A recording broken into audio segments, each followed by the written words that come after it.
Hello friends, I am Rishi and you are watching code play school, जिसमें हम आपको HTML सिखाते हैं, वो भी बिल्कुल हिंदी में। यदि आप हमारे चैनल को पहली बार विजिट करें तो हमारे चैनल को सब्सक्राइब कर दें और बगल में बेल आइकन को भी दबा दें ताकि आप लोगों को हमारी वीडियो सबसे पहले मिल सके। तो चलिए गाइस, हम शुरू करते हैं।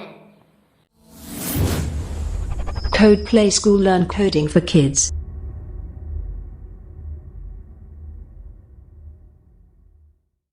गाइस, मैं अपनी कंप्यूटर पर आ चुका हूँ और आज हम पढ़ने वाले केबीडी टैग। बेसिकली जान लेते हैं केबीडी टैग होता क्या है। Basically KBD tag font family को चेंज करता है। सो हम इसको प्रिंट कर लेते हैं। This is normal text, okay.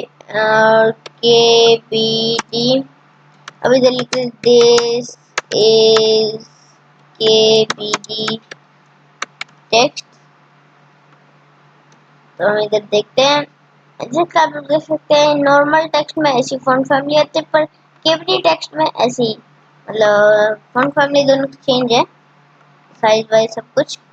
तो गाइस बेसिक केबीडी टैग में इतना ही था। आपको वीडियो कैसी लगी हमें कमेंट बॉक्स में जरूर बताएं। अगर आपको वीडियो अच्छी लगे तो हमारे वीडियो को लाइक करें, चैनल सब्सक्राइब करें ताकि आप लोगों को हमारी वीडियो सबसे पहले मिल सके।